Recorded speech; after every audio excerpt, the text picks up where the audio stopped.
Les nouvelles mobilités au programme de Smart Future comme chaque semaine avec Moovit aujourd'hui. Bonjour Johan Benakoun, bienvenue. Bonjour. Vous êtes responsable Moovit France.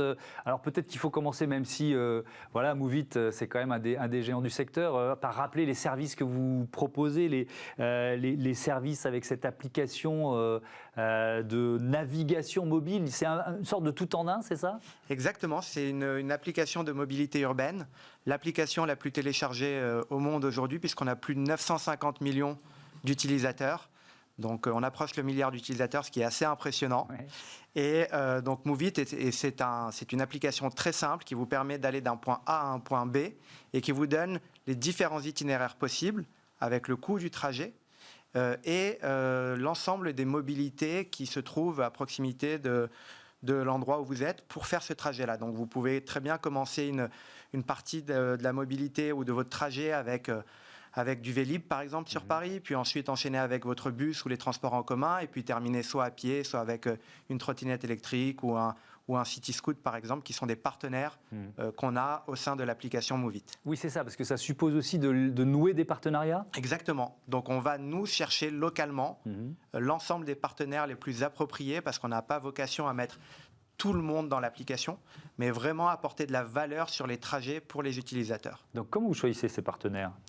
Quels critères? Notoriété, offre différenciante, demande de la part des utilisateurs, puisqu'on a la capacité de pouvoir communiquer et interagir avec nos utilisateurs. Donc on sait un peu quels sont leurs besoins, et puis on suit aussi les tendances. On a vu pendant la période Covid et le premier confinement, juste après ce confinement, on a vu un essor assez impressionnant des déplacements en vélo, sur Paris, mais également sur l'ensemble du territoire français. Et donc, on s'adapte et on offre justement ces services-là pour les usagers. Alors, Moovit, c'est une histoire d'entreprise partie d'Israël, devenue un géant mondial. Vous avez été racheté par Intel il y a 1 an, c'est ça? Exactement. Et donc, ça veut dire, vous avez donné le chiffre, on va arriver au milliard de téléchargements, mais ça veut dire combien de villes dans le monde et en France? Alors, pour vous donner un aperçu, aujourd'hui, Moovit qui a été lancé en 2012, donc il y a à peu près 8-9 ans maintenant, aujourd'hui, c'est plus de 3500 villes. On ouvre une ville toutes les 24 heures, ce qui est assez vertigineux, hallucinant. Oui. Et on est présent dans plus de 112 pays. L'application est disponible en 45 langues. Oui. Donc, c'est vraiment une vraie grosse machine de guerre. Vous pouvez prendre l'application, l'utiliser à Paris. Et puis demain, vous allez à Bordeaux, vous allez à Nevers, vous allez à Dax, vous allez à Menton. Quelle que soit la taille de la ville, on essaie de couvrir au maximum un territoire. Et sur le territoire français, on couvre à peu près 70% du territoire. 70% du territoire. Alors, il y a notamment un indice des transports en commun. J'ai vu ça fonctionne comment? C'est assez simple. Nous, en fait, ce qui se passe, c'est qu'on suit les déplacements. Donc, on est RGPD compliant, c'est-à-dire qu'on, bien évidemment, on ne trace pas les utilisateurs, on ne sait pas qui vous êtes, puisqu'il n'y a pas de création de compte sur Moovit, donc on ne sait pas si vous êtes un homme, une femme, quel âge vous avez. En revanche, on sait que tel téléphone va faire tel type de trajet, tel type de déplacement, et donc on agrège ces flux. Ça représente à peu près 6 milliards de données par jour à l'échelle mondiale, et en fonction de ça, on est capable de sortir des études qualitatives. On en sort une chaque année en janvier.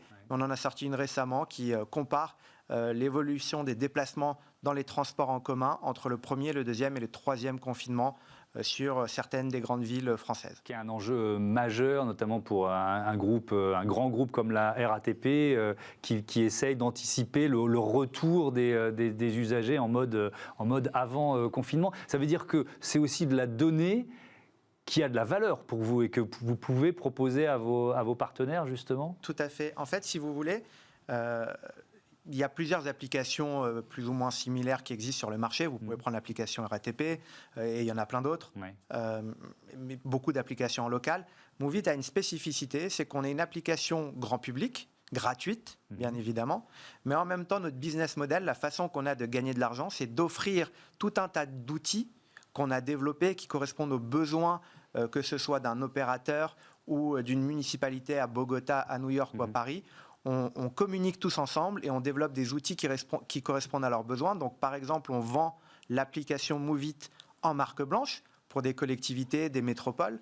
On vend également nos données lorsqu'il y a besoin de faire une analyse sur un territoire précis pour savoir si on va lancer une nouvelle offre de trottinette électrique ou si on doit lancer une nouvelle ligne de bus ou de métro complémentaire pour mieux servir les usagers dans des régions particulières. J'ai vu aussi que dans l'ambition d'Intel, il y avait les voitures autonomes. Ouais. Quelle place ça peut prendre? 40 secondes pour terminer. 40 secondes, c'est très simple. L'objectif, c'est qu'au même titre que vous dites, je commande un Uber aujourd'hui, que d'ici 1 an, 2 ans, maximum d'ici 2024, en tout cas pour les JO à Paris, que vous puissiez dire je commande un Move It et que la course soit effectuée par un véhicule autonome et donc réellement sans chauffeur dans le véhicule.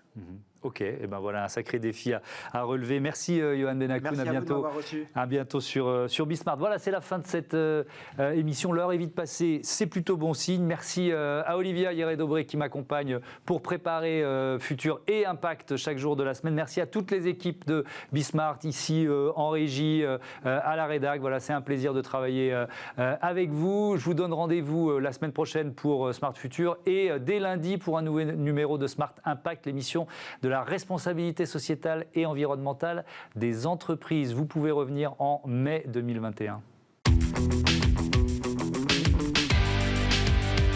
Ce programme vous a été présenté par SEAT.